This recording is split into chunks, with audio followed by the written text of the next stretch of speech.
Hi, this is I Teach You, and today we are going to talk about the principles and testing methods of earth ground resistance.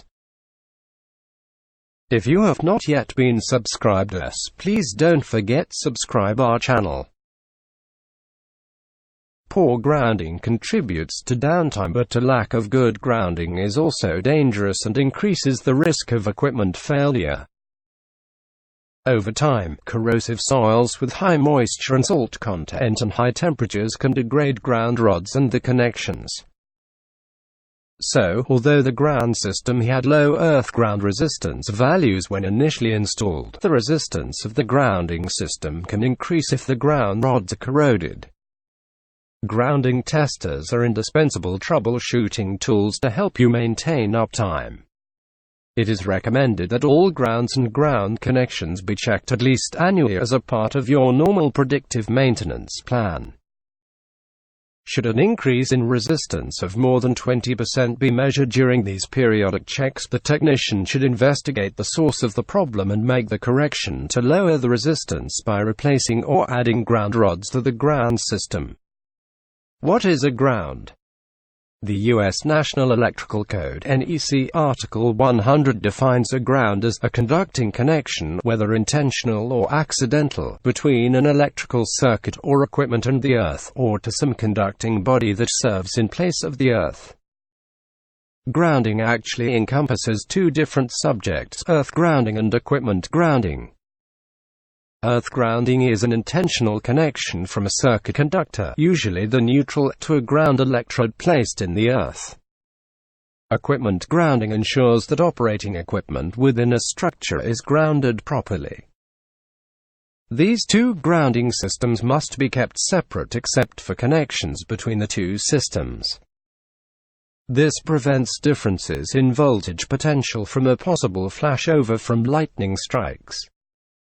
The purpose of a ground is to provide a safe path for the dissipation of fault currents, lightning strikes, static discharges, EMI and RFI signals, and interference. The U.S. National Fire Protection Agency (NFPA) and Institute of Electrical and Electronics Engineers (IEEE) recommend a ground resistance value of 5 or less. The goal in ground resistance is to achieve the lowest ground resistance value possible that makes sense economically and physically. What affects the grounding resistance? 4 variables affect the ground resistance of a ground system: length or depth of the ground electrode, the diameter of the ground electrode, the number of ground electrodes, and ground system design. Length and depth of the ground electrode. Driving ground electrodes deeper is a very effective way to lower ground resistance.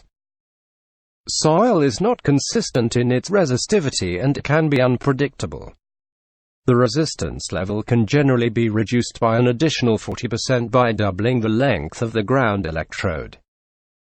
It is sometimes impossible to drive ground rods deeper in areas composed of rock, for instance. In these cases, alternative methods including grounding cement are viable. The diameter of the ground electrode. Increasing the diameter of the ground electrode has very little effect in lowering the resistance. For example, you could double the diameter of a ground electrode and your resistance would only decrease by 10%. Number of ground electrodes. Using multiple ground electrodes provides another way to lower ground resistance. More than one electrode is driven into the ground and connected in parallel to lower the resistance. For additional electrodes to be effective, the spacing of additional rods must be at least equal to the depth of the driven rod.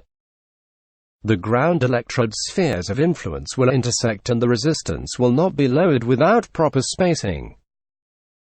The table shown here provides various ground resistances that can be used as a rule of thumb.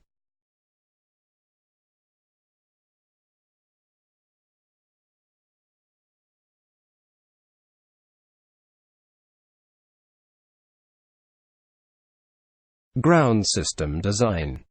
Simple grounding systems consist of a single ground electrode driven into the ground. The use of a single ground electrode is the most common form of grounding.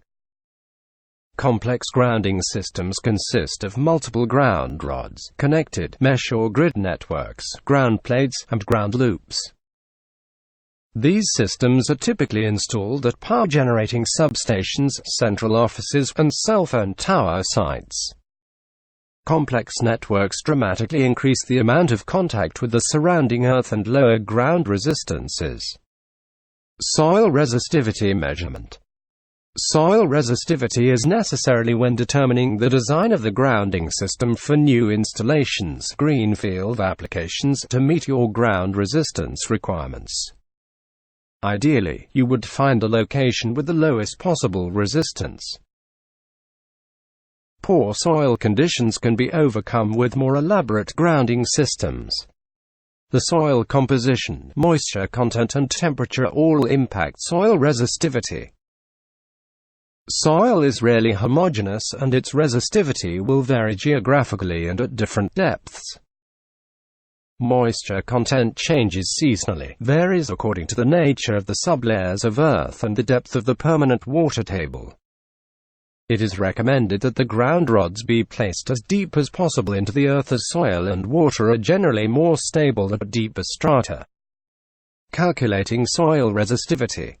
The measuring procedure described here uses the Wenner method and uses the formula ρ equals 2 pi r, where ρ equals the average soil resistivity to depth in ohms cm, pi equals 3,1416, a equals the distance between the electrodes in cm, r equals the measured resistance value in ohm from the test instrument.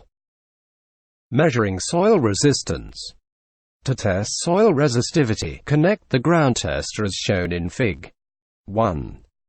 4 earth ground stakes are positioned in the soil in a straight line, equidistant from one another.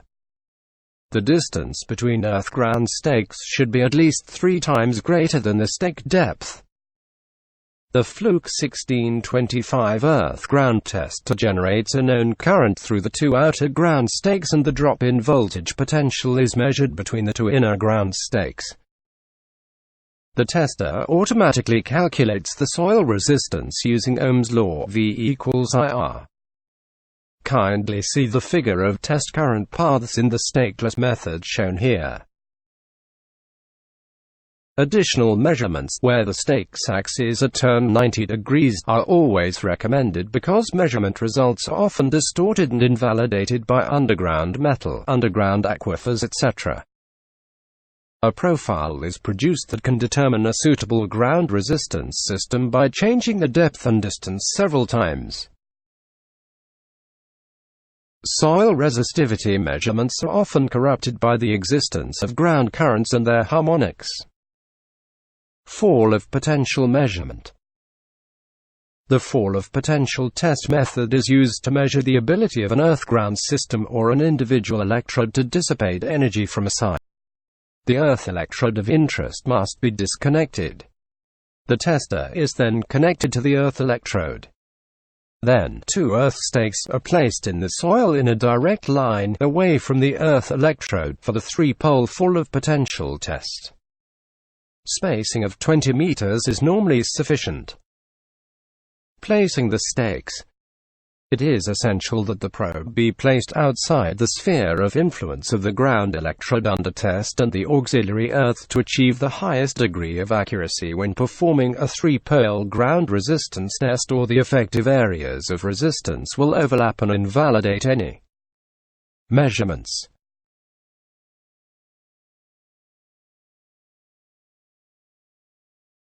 The table here is a guide for setting the probe inner stake and auxiliary ground outer stake. Reposition the inner stake probe 1 meter in either direction and take a fresh measurement to test the accuracy of the results and to ensure that the ground stakes are outside the spheres of influence. If there is a significant change in the reading, 30%, you should increase the distance between the ground rod under test, the inner stake probe, and the outer stake auxiliary ground, until the measured values remain fairly constant when repositioning the inner stake probe. Stateless measurement. The Fluke 1625 Earth Ground Tester can measure earth ground loop resistances for multi-grounded systems using only current clamps. This test technique eliminates the dangerous step of disconnecting parallel grounds, as well as the process of finding suitable locations for auxiliary ground stakes. You can also perform earth ground tests in places you have not considered before, inside buildings, on power pylons, or anywhere you don't have access to soil. With this test method, 2 clamps are placed around the earth ground rod or the connecting cable, and each is connected to the tester. See Fig. 2 earth ground stakes are not used at all. A known voltage is induced by one clamp, and the current is measured using the second clamp. The tester automatically determines the ground loop resistance at this ground rod. If there is only one path to ground, the stateless method will not provide an acceptable value, and the fall of potential test method must be used.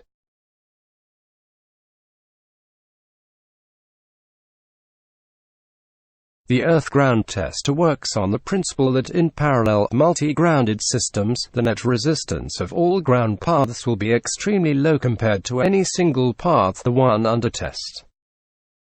So, the net resistance of all the parallel return path resistances is effectively zero. Stateless measurement only measures individual ground rod resistances in parallel to earth grounding systems. If the ground system is not parallel to earth, you'll either have an open circuit or be measuring ground loop resistance. Ground impedance measurements. When attempting to calculate possible short-circuit currents in power plants and other high-voltage current situations, determining the complex grounding impedance is important, since the impedance will be made up of inductive and capacitive elements. Because inductivity and resistivity are known in most cases, actual impedance can be determined using a complex computation. Since impedance is frequency-dependent, the Fluke 1625 uses a 55 Hz signal for this calculation to be as close to voltage operating frequency as possible. This ensures that the measurement is close to the value at the true operating frequency. Power utility technicians testing high-voltage transmission lines are interested in 2 things: the ground resistance in case of a lightning strike, and the impedance of the entire system in case of a short circuit on a specific point in the line. Short circuit in this case means an active wire breaks loose and touches the metal grid of a tower. At central offices. When conducting a grounding audit of a central office, there are 3 different measurements required. Before testing, locate the master ground bar (MGB) within the central office to determine the type of grounding system. The MGB will have ground leads connecting to the multi-grounded neutral MGN, or incoming service, the ground field, water pipe and structural or building steel. See Fig. 3. First, perform the stateless test on all the individual grounds coming from the MGB. The purpose is to ensure that all the grounds are connected, especially the MGN. It is important to note that you are not measuring the individual resistance but the loop resistance of what you are clamped around. Connect the earth ground tester and both the inducing and sensing clamps, which are placed around each connection, to measure the loop resistance of the MGN, ground field, water pipe and the building steel. Second, perform the 3-pole fall of potential test of the entire ground system, connecting to the MGB. See Fig. 5. To get to remote Earth, many phone companies use unused cable pairs going out as much as a mile. Record the measurement and repeat this test at least annually. Thirdly, measure the individual resistances of the ground system using the selective test of the earth ground tester. See Fig. 6. Connect the tester. Measure the resistance of the MGN. The value is the resistance of that particular leg of the MGB. Then measure the ground field. This reading is the actual resistance value of the central office ground field. Now move on to the water pipe and repeat for the resistance of the building steel. You can easily verify the accuracy of these measurements through Ohm's law. The resistance of the individual legs, when calculated, should equal the resistance of the entire system given. Allow for reasonable error since all ground elements may not be measured. These test methods provide the most accurate measure of central offices because it gives you the individual resistances and their actual behavior in a ground system. Although accurate, the measurements would not show how the system behaves as a network because, in the event of a lightning strike or fault current, everything is connected. Additional tests. First, perform the 3-pole full of potential test on each leg of the MGB and record each measurement. Using Ohm's law again, these measurements should be equal to the resistance of the entire system. For the calculations you will see that you are between 20 and 30% off the total value. Finally, measure the resistances of the various legs of the MGB using the selective stateless method. It works like the stateless method, but differs in the way we use the two separate clamps. We place the inducing voltage clamp around the cable going to the MGB, and, since the MGB is connected to the incoming power, which is parallel to the Earth system, we have achieved that requirement. Place the sensing clamp around the ground cable leading out to the ground field. When we measure the resistance, this is the actual resistance of the ground field plus the parallel path of the MGB. Because it should be very low ohmically, it should have no real effect on the measured reading. This process can be repeated for the other legs of the ground bar such as water pipe and structural steel. To measure the MGB via the stateless selective method, place the inducing voltage clamp around the line to the water pipe. Since the copper water pipe should have very low resistance, and your reading will be the resistance for only the MGN. If you have not yet been subscribed,